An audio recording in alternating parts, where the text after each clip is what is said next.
Hey, I'm not at Daytona anymore. Check this out and you'll find out why.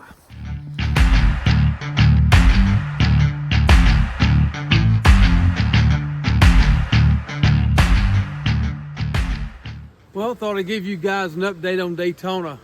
As you know, I ran down to Alabama, connected with Brad and Shauna.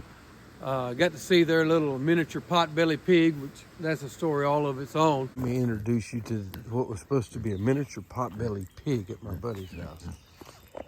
Hey, Mr. Pig. How you doing, Mr. Pig?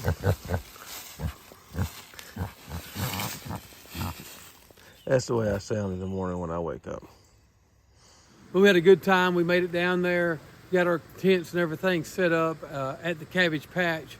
Two different ways of camping, that's for sure. He's got his way, I've got my way.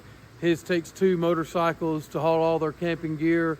And it's stacked, dude. Anyway, watch the video, you'll see. This is Shauna's bike. That's Brad's. I guess you could say this is camping light. And needing two bikes to haul all your camping gear is opposite of that. Well, you've seen what I packed, small tent. So let's look at two different ways of camping. This is the mini camp, little bitty one. You can stay, Shauna, if you like. So y'all seen that in the other video, but you haven't seen the maxi camp. Show us your Taj Mahal.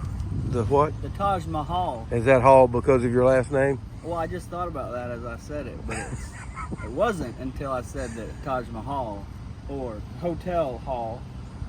This is the high maintenance camping. High maintenance. Two motorcycles to carry this. So show me what all's inside. Inside, you got your two camp chairs. Yeah. That fold up tight. These are Walmart specials, but they work good for smaller folks on level ground. The camping table that folds up. The highlight of the hotel is the tripod toilet that folds up. Believe it or not, all this goes in this bag right here. It looks like it's been used. It has been, but it's also a trash can, so it's not been used as much as you think. Okay. But all this fits in this bag. Then you go in here through these doors. I don't know if your camera can see through it, but yeah. We got two. I sleep on the old-fashioned thermarest. Mm-hmm. And she's got one of those fancy things like you got, you know, that blow up, that pack a little tighter. And and then we have 3 rolled dry bags to carry all our clothes and sleeping bags and stuff. So those are the bags on top of Shauna's bike? Yeah, that's right. And I got this because I like to stand up when I get dressed and move around, and I got some privacy if I got neighbors. And I see you got a clothesline. A clothesline in here. If it's raining, you can sit in here and make coffee and read your Bible or do whatever you need to do and stay dry. Good deal. Yes, sir. You have anything to add, Shauna? Life is good. Camping at the rally. It's awesome. We got down there. Everything is set up. Made a lot of new friends on a Tuesday night at the pizza place. Motor Guzzi hangout. A lot of Guzzi folks there. We connected, met, and talked about Guzzi's, talked about life, did a lot of fun stuff. Worked with the CMA folks, went out and seen these different locations where they're working at, and we had a good time. Really had a great time. But if you know me at all, you know that lots of crowds, lots of traffic, that's not my thing. So I needed a mental break. So on the way home from the flat track, I got to thinking, hey, I need to go somewhere where it's not 86 degrees and 90% humidity. I need to cool off in the mountains. So as I was thinking about where could I go, well, where else would you go but Deals Gap? Now this is an amazing thing to me because I came to Deals Gap and really kind of thought I would hang out here, talk to some bikers, do some things like that, but then I realized that there's not anybody here. There's a few cars that are driving by and a few things going on. But I drove the Deals Gap twice. I did the Chair Hall of Skyway. I did all of Route 28. Did some riding around in the area outside of that. And here's the amazing thing. I saw one motorcycle and like hardly any traffic. So if you're wondering when's the best time to come to Deals Gap to the motorcycle resort, I believe that the best time to do that is during March, if you can catch the weather right. For me, there's been some misty rain here and there, on and off, nothing heavy. While I've been here, it's been in the 50s up on the Skyway, at the very peak of it, around 5,300 feet elevation. We've seen 38 degrees, and it was mist and rain there as well, which is a really good reason why you bring the gear that I've brought. Like, I've got the puffer jacket because it's cool out here this evening. I brought my electrics, and I got the one-piece air stitch suits. I had my electrics on, the one-piece air stitch. I rode, I stayed dry, I stayed warm. It was a great day of riding, and man, that Motor Guzzi is impressive. Loaded down with all the junk that I had on it. It handled well all the way up here. And then when I took all that junk off, I took my saddlebags off, put everything in my room, and then went and run the roads again. What an amazing difference taking that weight off of that motorcycle has. Not only am I not carrying the weight and going side to side with that weight out there on the saddlebags, but it also increases my ride height to get all that weight out. So the angle of the motorcycle had a little bit sharper rake, a little bit less trail, obviously not massive amounts, but it was a noticeable difference between the weight and the handling on the bike. Handled these curves beautifully. Hopefully we'll get some pictures from 129 photos or somebody like that. There was two guys up part of the time, and then I think the last time I run through there was only one guy up because there's nobody on the Dragon today. So it's been great for me because I like riding solo. I like being out and enjoying the roads all by myself, and that's been possible today, man. What an amazing time that I've got. So let's kind of look around at this parking lot and show you all these people here, and then I'll go show you the room that I've got, and I'll show you the bike. So as you can see, there is literally no one out here anywhere. Even across the street where Killboy Tale of the Dragon shop is there, that was not even open at all today.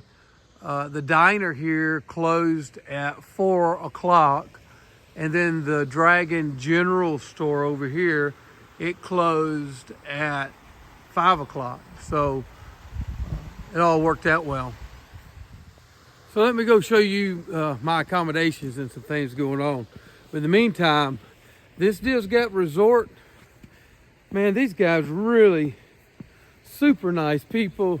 Really helped me out. I was at the Dragon's Den Pub and Grill, which is a part of this general store that they've got here.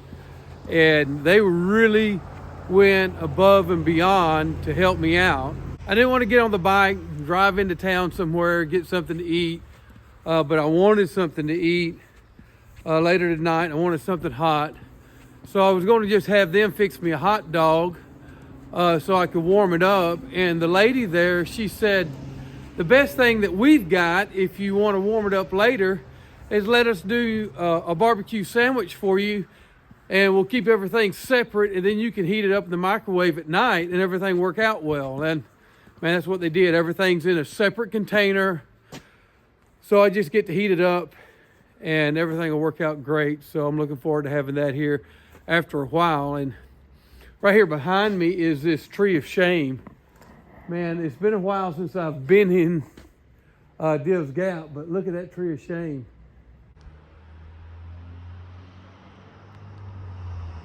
Lots of bad ideas going on there.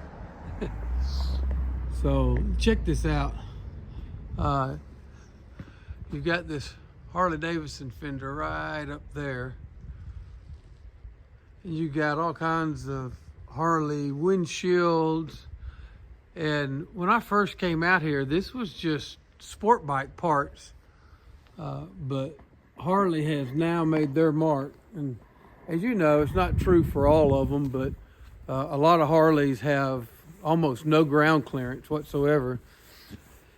And well, you get on the Dragon, man, and things can get away from you pretty quick if you're not paying attention. And it's hard to pay attention with all the beautiful sights and people coming at you and bikes coming the other direction and all of that. But I'll tell you this Moto Guzzi has impressed me up here on the Dragon, because this bike has got tons of ground clearance.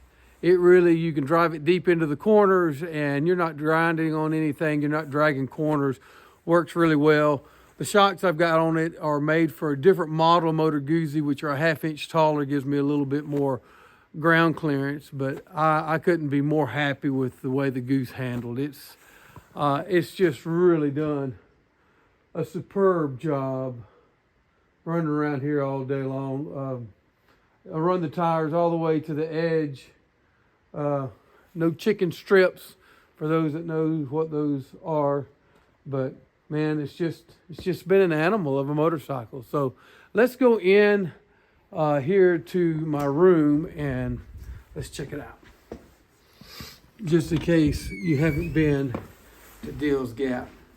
So here we are in my humble abode, and they got places here for your helmet, as you can see, and racks for your jacket. Here's the Aerostich suit with my heat troller on it, and I've just kind of got moved in. Here's the restroom. I know that's not really something that anybody cares to see, but here's what I thought was cool. This dragon shower curtain. Ain't that something? So, yeah, I'm really proud with my decision to decide to leave Daytona half a day early so I could go spend some time here on the Dragon at Deal's Gap Resort. It's amazing. It's been a really good mental break for me, and just a break from my work and the monotony of life and everything, and it's been really enjoyable. So just wanted to bring you guys along and kind of show you what's been going on and where I'm at. Tomorrow I beat feet back to Little Rock. Got to be there tomorrow night. So catch you guys later.